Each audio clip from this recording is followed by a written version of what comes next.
여러분 안녕하십니까. 백만개미 한석우입니다. 12월 27일 금요일 시장 정리하겠습니다.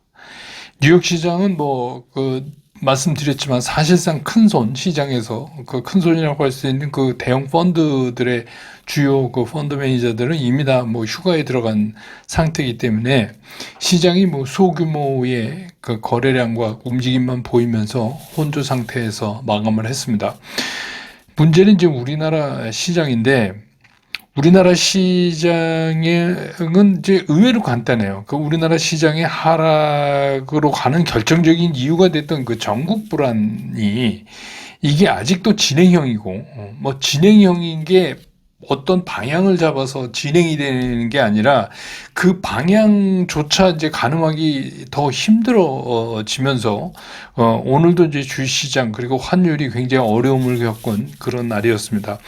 코스피 시장은 마이너스 0.4% 이상 하락하면서 이제 출발을 했는데, 외국인과 기관이 동반 매도를 하면서, 근데 외국인과 기관, 외국인이야 팔았는데 기관은 사실 그 연기금이 받쳤음에도 불구하고 전체적으로는 다른 기관들이 이제 전부 팔면서 마이너스가 된 거죠. 그러면서 한때는 장에서 마이너스 1.7%까지 밀려서 그 2,400이 깨지는, 그래서 이제 어떻게 해서든지 오늘 아마 그 연기금의 목적은 하단은 2,400을 지켜라 이거였던 것 같아요. 그래서 2,400을 어떻게 해서든지 지켜보려고 애를 써서 결국은 이제 겨우겨우 지켜내는 선에서 장을 끝냈습니다. 그래서 오늘 코스피 시장에서 외국인들이 1,748억을 순매도했고, 기관은 이제 연기금이 샀습니다만은 금융투자니 이런 은행이니 다른 데서 좀 파는 바람에 1,146억이 매도된 걸로 이렇게 집계가 됐고, 개인이 2,144억을 순매수했습니다. 그래서 오늘 코스피 지수는 2,400을 지켜내면서 2,404.77포인트, 어제보다 1.02% 하락을 하면서 장이 끝났습니다. 코스닥도 출발은 마이너스 2%로 출발해서 오전에 잠깐 반등 시도 하는 듯 했지만 바로 외국인하고 기관의 매도 우위가 계속되니까 지수가 이게 한때는 2%가 넘게 이렇게 빠졌었어요. 코스닥도. 그러다가 이제 코스피와 함께 오후 들면서 어떻게 그 낙폭을 좀 줄이는 그런 모습을 보였습니다. 그래서 오늘 코스닥 시장에서 외국인들이 288억을 순매도했고, 기관은 1253억을 순매도했고, 개인이 1599억을 순매수했습니다.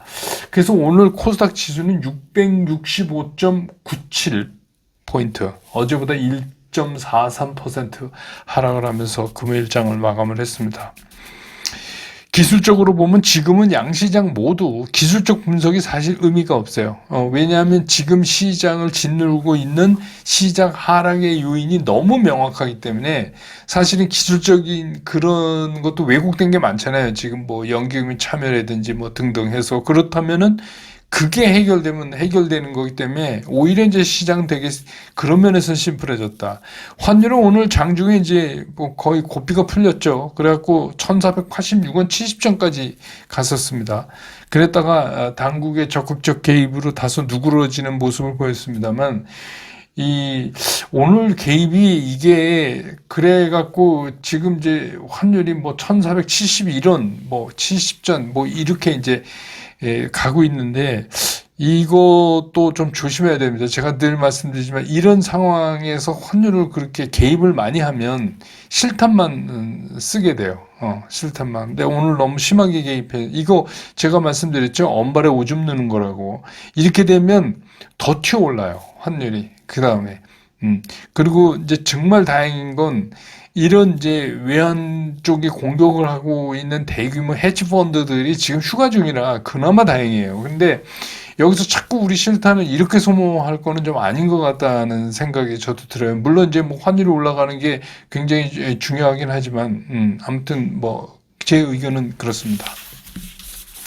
그 다음에 이제 시총 상위 종목들에 대한 그 주체별 움직임 보면, 오늘 외국인 기관 삼성전자 다 팔았어요. 29억, 130억. 이게 규모가 줄어들었죠. 이게 지금 장이 이제 연말이라 그런 거죠. 근데 이제 오늘 개인도 395 그렇게 팔았어요. 누가 샀냐?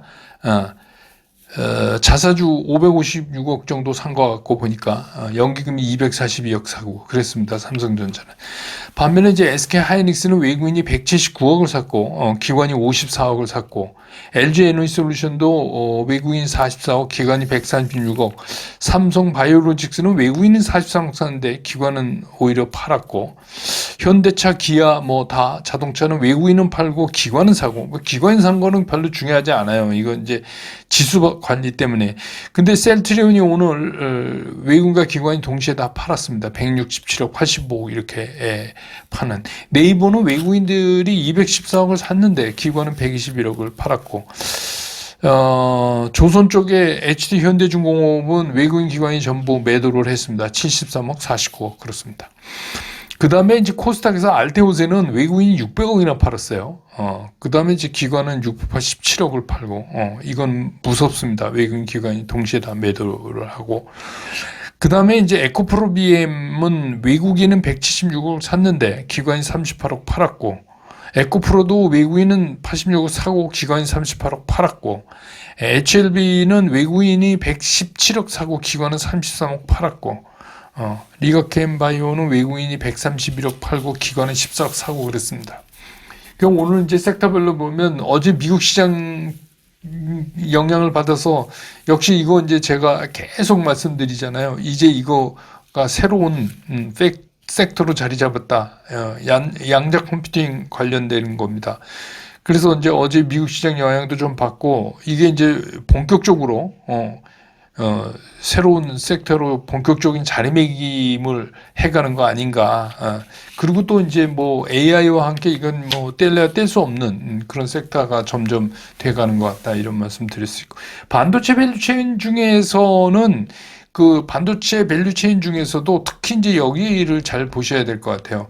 제가 이제 뭐 월요일 날 장 끝나고 라이브에서도 좀 말씀드리겠지만 이제 반도체가 좀 시각을 바꿔야 되는 거 아닌가 싶은 생각이 들어요. 특히 장비, 소재, 소프트웨어 쪽이 굉장히 강해요. 이게 세트 메이커보다 이제 그런 문제고 그 밖에 이제 뭐 개별적인 이슈를 가진 종목들이 움직이는 그런 모습이었습니다. 그래서 오늘 시장의 특징을 정리해 보면 하루 종일 오늘 시장은 환율 변화에 따라서 뭐 좀 올랐다가 또 환율 올라가면 또 떨어졌다가 환율 또 떨어지면 올라갔다가 뭐 이러는 아주 굉장히 답답하면서도 총체적인 난국인 걸 그대로 보여주는 그런 시장이었다 이렇게 정의될 수 있겠습니다.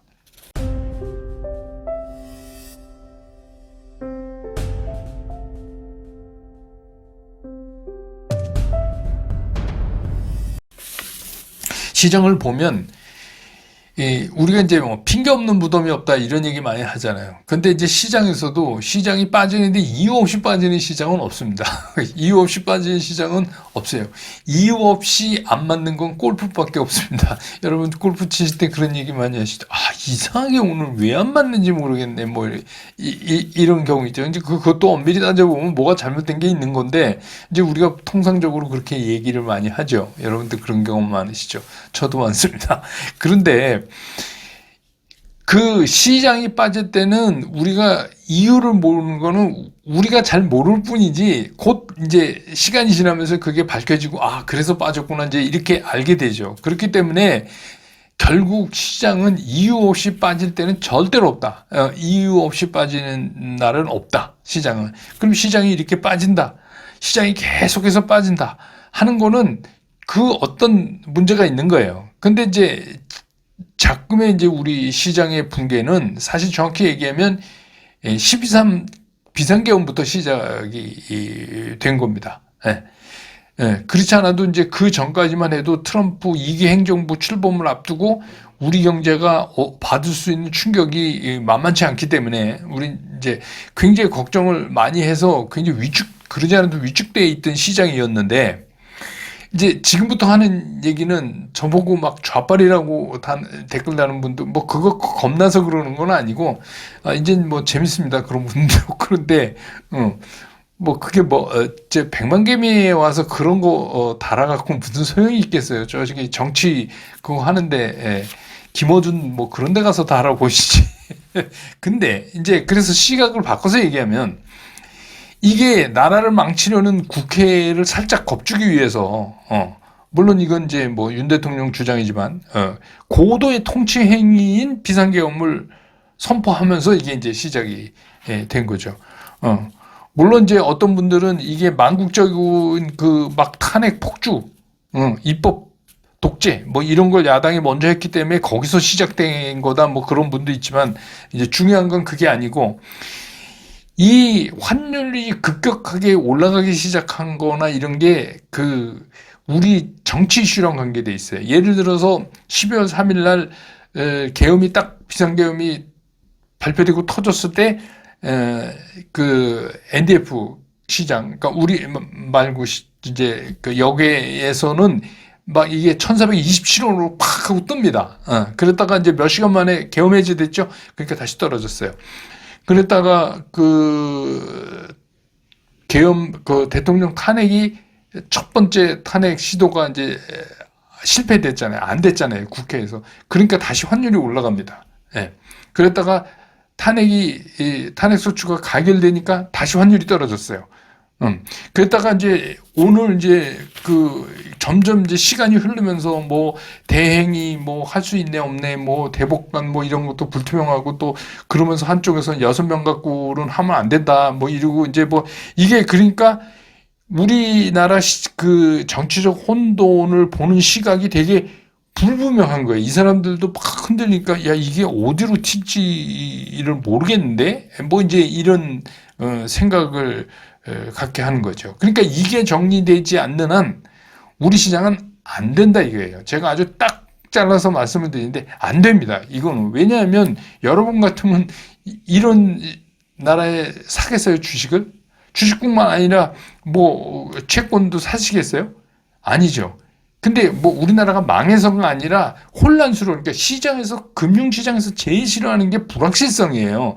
근데 지금 불확실성이 풍선 바람 넣는 것처럼 이렇게 불확실성이 커졌단 말입니다. 그러니까 불확실성이 커진 시장에 대해서는 투자를 안 하죠. 근데 이제 오늘 이제 이게 제가 뭐 그 여러 가지 보니까 각종 SNS에서 이제 증권사 제 후배들이죠. 그 애널리스트들이 환율 폭등에 관한 이제 원인 분석을 막 이렇게 한 게 보는데 저는 그거 보면서 이거 아직도 계엄 중인가 이런 생각이 들 정도로 뭐 저만 그랬는지 모르지만 환율의 주된 그 폭등 원인이 대내외 스프레드 금리 격차가 첫 번째 이유다. 뭐 이런 걸 듣고 있어요. 근데 뭐 대내외 스프레드 차이가 왜 나요? 그거를 따져야지 그게 원인이다 이렇게 얘기해. 그리고 아직 뭐 CDS 프리미엄이 안정적이다. 이게 뭐 금융위기 때나 그 지난번 레고 사태 때보다도 훨씬 낫다. 그런 거죠. 그러면 그게 CDS 프리미엄이 낮으면 그럼 환율 왜 올라가요?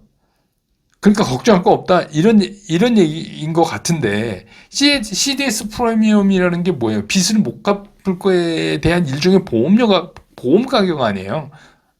그러니까 그 얘기를 뒤집어서 얘기하면 외국인들이 우리나라 주식을 안 사고 환율이 올라가는 이유는 대한민국이 망할까봐가 아니에요. 망할까봐. 옛날 IMF 사태 때처럼 이거, 모라토리엄 부르고 배째 그러고 나가 자빠지는 그런 나라는 아닌데 지금 시장이 너무 혼돈스럽다. 뭐 때문에? 자본주의의 3대 목표 제가 말씀드린 국부 획득, 획득한 부의 균분, 정치사회적 안정. 정치사회적 안정이 깨진 거예요 지금. 그러니까 그 사람들은 어떻게 해요? 쟤네 어떻게 정리되나 보고선 투자해도 되는데 지금 왜 들어가? 이런 거잖아요. 그러니까 뭐예요? 그러면 야 연말이고 막 일단 돈 빼자. 그런 거 아니에요. 한국 10년물 국채 있잖아요. 그게 12월 초에 2.6%였잖아요. 오늘 2.905%예요.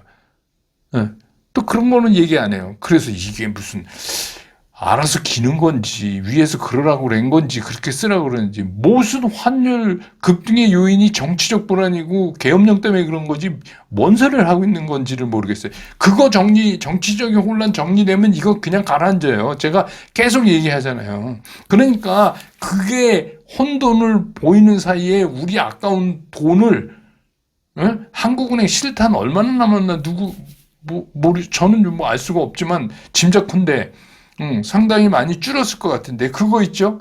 연기금이랑 수합친 거 있죠? 연기금 또 주시장 받쳐야 되죠? 이것도 국민 노후 자금 아니에요. 그러니까 안 쓸 수 없으니까 쓰는 건 맞는데 이게 괜히 헛짓하는 거다는 거예요. 그러니까 궁극적인 게 해결이 안 되면 이거 안 된다 이거예요.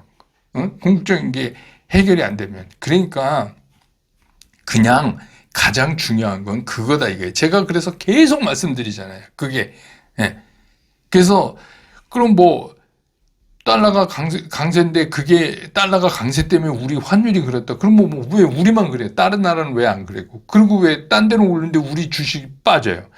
그건 그냥 아주 되게 심플한 거예요. 여러분 같아도 이렇게 혼돈스러운데 야 쟤네 어떻게 정리하나 좀 보고 하자. 그렇죠. 그렇다고 그래서 한국의 산업 구조나 그동안에 한국이 갖고 있는 능력치나 이런 거를 봤을 때 우리가 막 망할 거라고는 생각 안 하는 거예요. 그러니까 그 얘기의 차이는 뭐냐면 망하는 나라는 아닌데 지금 돈 넣으면 별로 재미없다.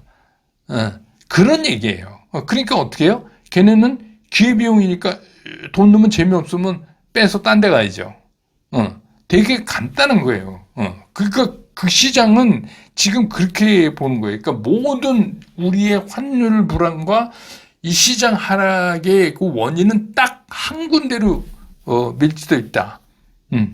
그래서 이제 제가 말씀드린 게 그렇지만 이거는 어느 쪽으로 해결이 되든 뭐 대통령이 다시 복권이 되건 뭐 대통령이 면직이 되건 어떻게 됐건 이건 시간이 해결할 거다. 이게 시간이 늘어질수록 우리는 고생 기간이 늘어나겠지만 어떤 방에 됐건 이거는 해결이 돼야지 뭐 영원히 이루고 있겠어요 우리가 몇 년 동안.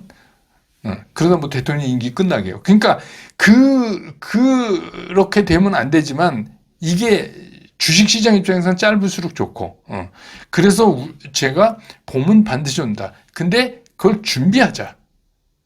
그러니까 모든 그 어느 그 분야에서도 그렇지만 준비하는 사람을 당할 수가 없어요. 그러니까 제가 제 경험에서 여러분들한테 준비하시라. 지금 준비하셔야 된다.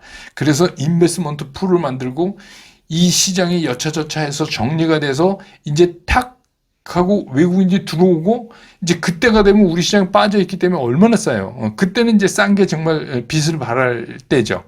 그렇게 됐을 때 우리가 재빠르게 들어가려면 준비하는 사람을 못 당한다. 그러니까 준비하는 사람이 돈을 버는데도 역시 주시장도 그렇다. 그 원칙이 바뀌지 않는다. 그런 말씀을 이제 계속해서 드리는 거죠. 이거는 뭐 그 누가 알겠어요. 언제 끝나고 뭐 어떻게 될지는 모르겠어요. 저는 무속인이 아니라 모르겠어요.